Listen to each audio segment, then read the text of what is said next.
नमस्कार, मैं हूं सचिन। हमारे खास कार्यक्रम स्वस्थ रहो मस्त रहो में आपका स्वागत है। आज हम बात करेंगे किडनी की। हम जानते हैं कि किडनी शरीर के सबसे ज़रूरी ऑर्गन में एक है। हमारे शरीर में दो किडनी होती हैं, यूरिन सिस्टम का हिस्सा होती है। किडनी हमारे शरीर से वेस्ट प्रोडक्ट को यूरिन के जरिए बाहर निकालने का काम करती है। अगर किसी वजह से किडनी की फंक्शनिंग गड़बड़ा जाए तो पूरे शरीर का सिस्टम हिल जाता है। अच्छा और खुशहाल जीवन जीने के लिए शरीर में स्वस्थ किडनी बहुत ज़रूरी है। अगर किडनी स्वस्थ नहीं रहेगी तो दिक्कतें बढ़ जाएंगी, एनर्जी की कमी आ जाएगी, हाथ पैरों में सूजन और कई तरह की परेशानियों की शुरुआत हो जाती है। इसलिए ज़रूरी है कि अच्छा और खुशहाल जीवन जीने के लिए हम अपनी किडनी को स्वस्थ रखें। लोगों में किडनी को लेकर जागरूकता फैलाने के लिए हर साल 13 मार्च को विश्व किडनी दिवस मनाया जाता है। डायबिटीज़, हाई बीपी के कारण किडनी फेल होने के मामले ज़्यादा आते हैं। बार बार यूरिन आता है, हाथ चेहरे पर सूजन आती है, लेकिन लोग इन लक्षणों को ध्यान नहीं देते। इस कंडीशन में किडनी ट्रांसप्लांट करने की नौबत भी आ जाती है। इसलिए स्वस्थ रहो मस्त रहो में आज हम बात करेंगे कि किडनी को स्वस्थ कैसे रखें। हमारे साथ खास मेहमान हैं। आप भी हमारे एक्सपर्ट से सवाल पूछ सकते हैं और हमें लगातार जो है कांटेक्ट कर सकते हैं। हम कांटेक्ट नंबर जो है वो अभी स्क्रीन पर जो है आपके सामने लाने जा रहे हैं, आप वहाँ से फ़ोन कर सकते हैं। इस वक्त हमारे साथ डॉक्टर मनोज कुमार हैं, जो कि एडिशनल प्रोफेसर है यूरोलॉजी के एम्स के। सर, बहुत बहुत शुक्रिया वक्त निकालने के लिए, हमारे बीच आने के लिए, और हमारे दर्शकों की बहुत क्वेरीज थी उन्हें एड्रेस करने के लिए। सबसे पहले शुरुआत करते हैं सर, किडनी कितनी इम्पॉर्टेंट है और किडनी में खराबी, अगर यूं कहें, या किडनी स्वस्थ नहीं है, वो बेसिक टर्म्स में, लेमन टर्म में एक आम आदमी के लिए कैसे समझें? नमस्कार। आप मुझे सुन पा रहे हैं? जी। हाँ, देखिए, जैसे आपने बताया कि मनुष्य में किडनी पेयर ऑर्गन होता है। मतलब ये स्पाइन के दोनों साइड में बीन शेप ऑर्गन्स होता है, जिसका मेन काम होता है फिल्ट्रेशन। फिल्ट्रेशन आप इस तरीके से समझते हैं, समझ सकते हैं कि बॉडी में जितनी भी टॉक्सिन्स होते हैं या उसको ये किडनी फिल्टर करने का काम करती है। तो इसका जो सबसे इम्पोर्टेंट फंक्शन है फिल्ट्रेशन। साथ में एसिड बेस बैलेंस जो है उसको सेट करती है। तीसरा फंक्शन होता है इसका इलेक्ट्रोलाइट बैलेंस। चौथा फंक्शन होता है हार्मोन प्रोडक्शंस, जिससे जिसके दो इंपॉर्टेंट हार्मोन्स होते हैं, जिससे एरिथ्रोपोइटिन, जिसकी वजह से क्या होता है कि बोन मैरो स्टिमुलेट होता है और रेड आरबीसी फॉर्म्स होती है। दूसरा जो हार्मोन्स है ये विटामिन डी को एक्टिवेट करती है, जिससे हमारी बोन्स हेल्दी रहती है। कैल्शियम होम्योस्टेसिस में काम करती है। तो किडनी हमारा देखा जाए तो बहुत ही इंपॉर्टेंट ऑर्गन है। इसके बगैर जो है लाइफ बिल्कुल संभव ही नहीं है। तो इसी वजह से वर्ल्ड किडनी डे जैसे बताया था, हर साल 13 मार्च को बनाया जाता है। तो हमें जो किडनी से जो ग्रस्त जो प्रॉब्लम्स है उससे हमें जानकारी जरूरी है, जिसकी वजह से हम अपनी किडनी को बचा सके। और किडनी ठीक नहीं है, फंक्शन ठीक नहीं है, उसमें क्या क्या चीज़ें आती है, कैसे पता लगाया जाए? हाँ, तो देखिए, ऐसे समझ सकते हैं कि किडनी का जो स्टेजेस होती है, किडनी को हम जो किडनी की प्रॉब्लम दो तरीके से डिवाइड कर सकते हैं। एक होता है एक्यूट किडनी इंजरी और दूसरा होता है क्रॉनिक किडनी इंजरी। तो एक्यूट किडनी इंजरी को आज हम डिस्कस नहीं करेंगे, हम डिस्कस करेंगे मेनली आज क्रॉनिक किडनी डिजीज। तो क्रॉनिक किडनी डिजीज की 5 स्टेजेस होती है, स्टेज 1, 2, 3, 4, 5। तो अगर बात किया जाए इनिशियल स्टेजेस में पेशेंट को कोई सिम्टम्स नहीं आएंगे। तो अगर पेशेंट को अपने ब्लड टेस्ट से, अपने यूरिन टेस्ट से या अपने अल्ट्रासाउंड के मदद से जो है बीमारी इनिशियल स्टेजेस में पकड़ में आएगी। लेकिन अगर ये स्टेज जो कंडीशन एडवांस हो जाती है, लाइक स्टेज 4 इज स्टेज 5, तब पेशेंट को सिम्टम्स आने शुरू होते हैं, तब वो डॉक्टर के पास प्रेजेंट करता है। तो जैसे मैंने बताया, इनिशियल तो बिल्कुल भी सिम्टम्स भी नहीं आते हैं। तो बिना किसी टेस्ट के उसको पकड़ना बड़ा मुश्किल होता है। सर, किस तरह, मतलब सिम्टम्स आते नहीं हैं और आपके पास स्टेज है, फिर कैसे पता कैसे चलेगा पेशेंट है वो? हाँ, तो देखिए, सबसे पहले अगर हम इसकी कॉजेज़ की बात की जाए तो हमारे जो इम्पोर्टेंट कॉजेज़ होते हैं, जैसे हमारे जिन पेशेंट्स को हाइपरटेंशन होता है, जिनको डायबिटीज़ होता है, ठीक है, जिनको ओबेसिटी होता है, जो patients unnecessary pain killers extra लेते हैं पेन्स के लिए, तो ये सारे हाई रिस्क पेशेंट्स होते हैं। प्लस कुछ पेशेंट्स ऐसे होते हैं जिसमें ग्लोमेरुलनेफ्राइटिस होता है, या किडनी की किसी वजह से कंजेनाइटली ऑब्स्ट्रक्शन होता है। या किसी वजह से रिफ्लक्स होता है या बार बार यूटीआई होने के चांसेस होते हैं जिसकी वजह से पाइलोनेफ्राइटिस होते हैं। तो ये सारे जो ग्रुप्स मैंने बताया ये सारे हाई रिस्क ग्रुप्स हैं। तो इनको अपनी किडनी का स्पेशल केयर करना होता है। जैसे बात की जाए तो डायबिटीज और हाइपरटेंशन ये कॉमनेस्ट डिजीज है जिसकी वजह से किडनी खराब होने के चांसेस होते हैं। तो डायबिटीज और जो ब्लड प्रेशर जिसको है वो अपना रेगुलर चेकअप कराते रहे, जिसकी वजह से पता लग पाए कि अगर किडनी में चेंजेस आने शुरू हो गए हैं, किडनी खराब होना शुरू हो गई है, तो जल्दी पिक हो जाए। एक कॉलर है हमारे साथ बिहार से। हाँ जी। वो कुछ आपसे सवाल पूछना चाहते हैं, उनकी जो है कुछ क्वेरी है जी। जी सर। जी बोलिए, डॉक्टर साहब सुन रहे हैं। जी सर, मेरा कहना है कि सर मेरा भी शरीर में बहुत ज्यादा फूल जाता है, चेहरा भी फूल जाता है, नींद भी नहीं आता है और कुछ थोड़ा सा आप तेज बोलेंगे, थोड़ा सा आप तेज बोलिए। फूला हुआ रहता है। और मैंने 15 फरवरी को है जो जांच भी कराया था किडनी का। हेलो, क्या पूछना चाह रहे हैं आप? सवाल पूछिए। सवाल यही पूछना है सर का मेरा कुछ किडनी से कुछ प्रॉब्लम है, इसके कारण हमें है जो, हालांकि रिपोर्ट में ऐसा कुछ आया नहीं है, लेकिन चेहरा और सब फूल जाता है, सब पैर और में सूजन रहता है, पेट भी बहुत ज्यादा फूला हुआ रहता है।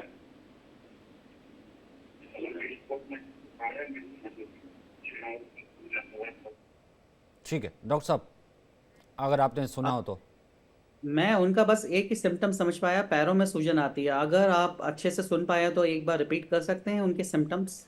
वो कह रहे कि रिपोर्ट करवाई थी किडनी के लिए, मेरे को ऐसा लग रहा था कि किडनी में कुछ प्रॉब्लम है, तो रिपोर्ट ठीक आई है, लेकिन बार बार चेहरा सूज जाता है, बार बार जो है सूजन आ जाती है, पैर सूज जाते हैं, और ये सब चीज़ें उनको अकर हो रही हैं।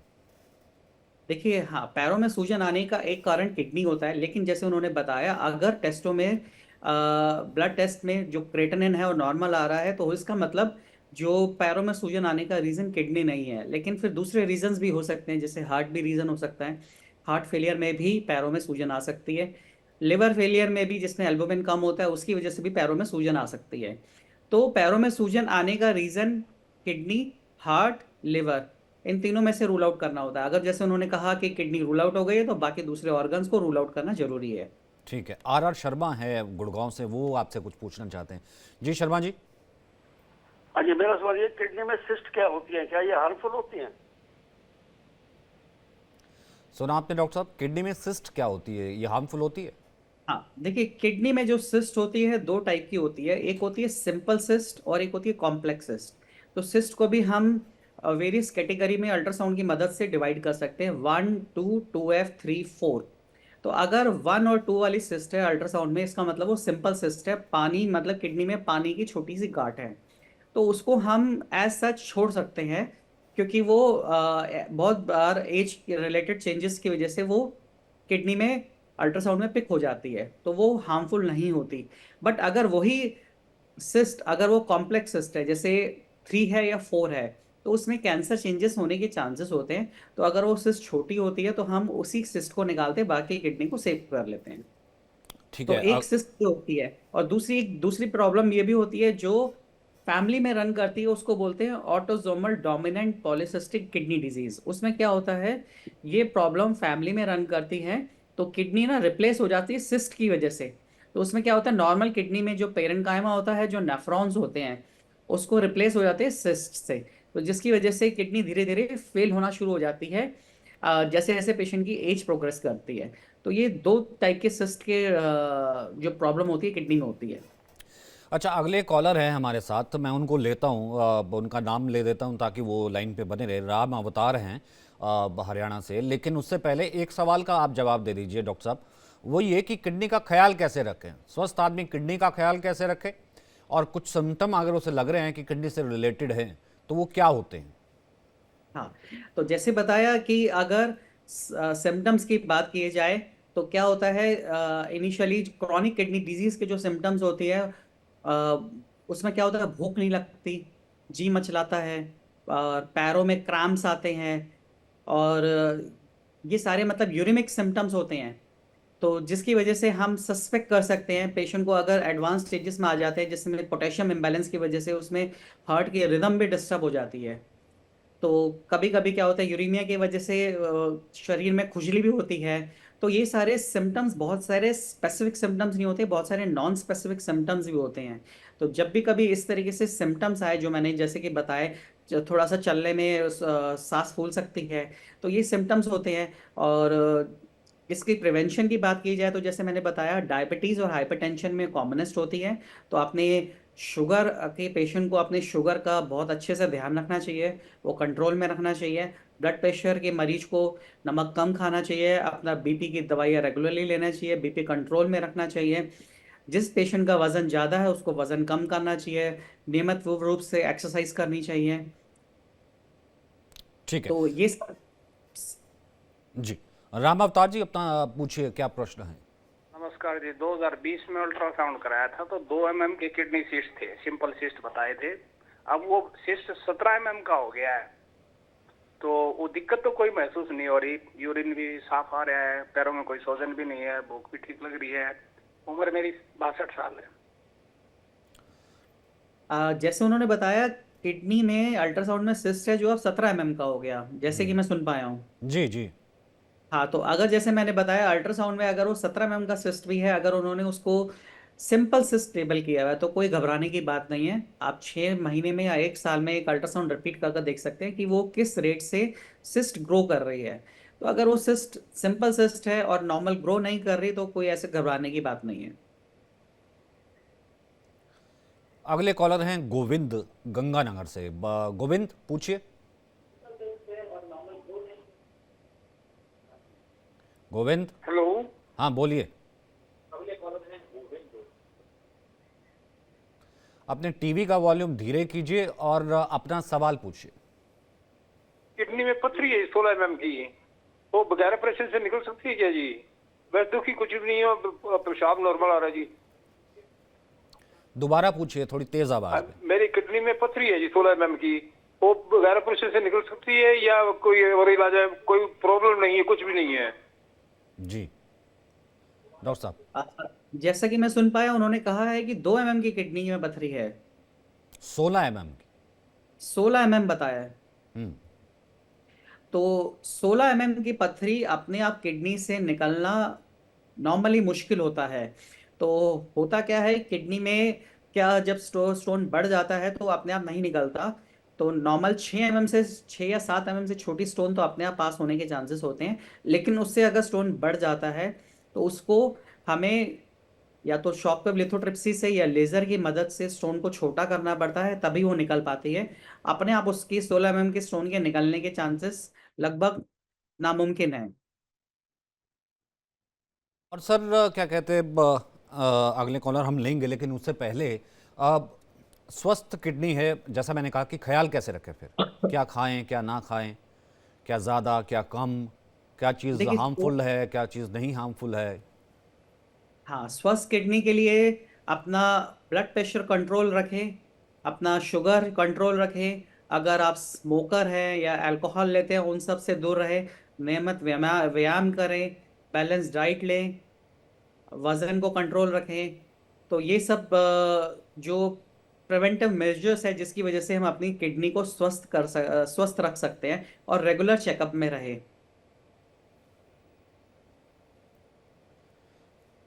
और अगर आप डिटेक्ट हो गया है आपको, अगर आपको डिजीज़ है, तो फिर डॉक्टरी प्रोसीजर क्या होता है सर, क्या इलाज है?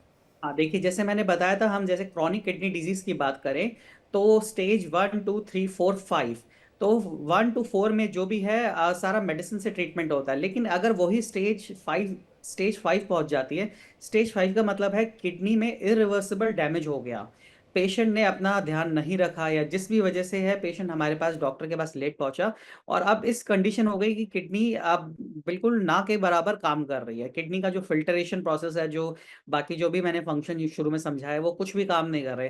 तो उस कंडीशन में हमारे पास दो ऑप्शंस है। पहला ऑप्शन है डायलिसिस, दूसरा है किडनी ट्रांसप्लांट। तो डायलिसिस भी दो टाइप के होते हैं। डायलिसिस एक होता है ब्लड का डायलिसिस, एक होता है पेरिटोनियल डायलिसिस, पानी वाला डायलिसिस जिसको बोलते हैं। तो अगर डेफिनेटिव ट्रीटमेंट की बात की जाए, किडनी ट्रांसप्लांट बेस्ट है। लेकिन किडनी ट्रांसप्लांट में किसी और ब्लड ग्रुप मैचिंग के लिए किसी दूसरे आदमी को, दूसरे किसी नियर रिलेटिव को किडनी देनी पड़ती है। और वो सर्जिकल प्रोसीजर होता है, और उसके बाद पेशेंट को लाइफ लॉन्ग इम्यूनोसप्रेशंस भी खाने पड़ते हैं ताकि बॉडी उस किडनी को रिजेक्ट ना करे। तब तक जब तक पेशेंट का किडनी ट्रांसप्लांट नहीं होता, तो उस बीच के लिए हमारे पास दो तरीके हैं, जो मैंने जैसे बताया डायलिसिस। डायलिसिस में क्या होता है, मशीन जो है ब्लड का उसको एक हम जो बोलते हैं ब्लड वाला डायलिसिस, ब्लड को फिल्टर करती है। तो ये दो तरीके से होता है, एक तो फिस्टुला के फॉर्म में, और दूसरा हम उसमें एक्सेस लेते हैं डायरेक्टली इंट्रावीनस।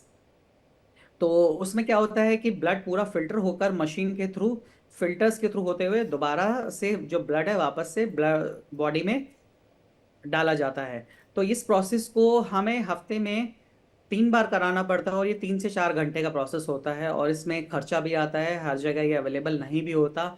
अगर आप बात करें गांव में ये सब चीज़ अवेलेबल नहीं है, शहरों में ये बड़े सेंटर्स में ये अवेलेबल है। और दूसरा जो बताया एक पानी वाला डायलिसिस, वो पेशेंट घर पे खुद कर सकता है, बट दिन में उसको 2 से 3 बार करना पड़ता है। मतलब बहुत कॉम्प्लिकेटेड है, और अगर हल्का सा भी आप ऊपर नीचे हुए तो ये ऑर्गन जो है वो जानलेवा भी हो सकता है सर। बिल्कुल, जैसे बताया है कि अगर किडनी का काम होता है बॉडी से टॉक्सिन्स को निकालना और इलेक्ट्रोलाइट्स को मेंटेन करना, अगर किडनी काम नहीं कर रही तो बॉडी में टॉक्सिन्स एक्यूमुलेट होती रहती है, और जो इलेक्ट्रोलाइट इम्बैलेंस होना शुरू हो जाता है, सोडियम पोटेशियम बढ़ता रहता है, उसकी वजह से वो पेशेंट के लिए जानलेवा भी हो सकता है। पेशेंट एसिडोसिस की वजह से या हाइपरकेलेमिया की वजह से, एरिथमिया, कार्डियक अरेस्ट में इमीडिएटली डेथ भी हो सकती है।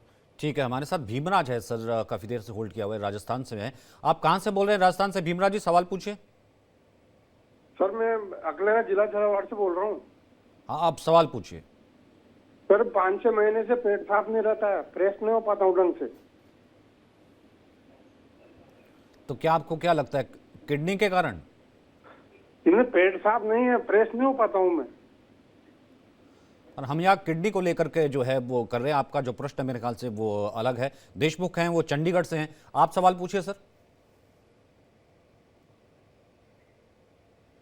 वो है नहीं, लेकिन लगातार जो है डॉक्टर साहब ने हमारे सवालों का जवाब दिया। कितना इंपॉर्टेंट ये ऑर्गन है किडनी, किस तरीके से ख्याल रखना है, क्या सिम्टम हो सकते हैं, और कैसा जो है अगर आपको लगे कि किडनी डिजीज़ है तो टेस्ट करवाइए। तमाम चीज़ें वो डॉक्टर साहब ने बताई हैं।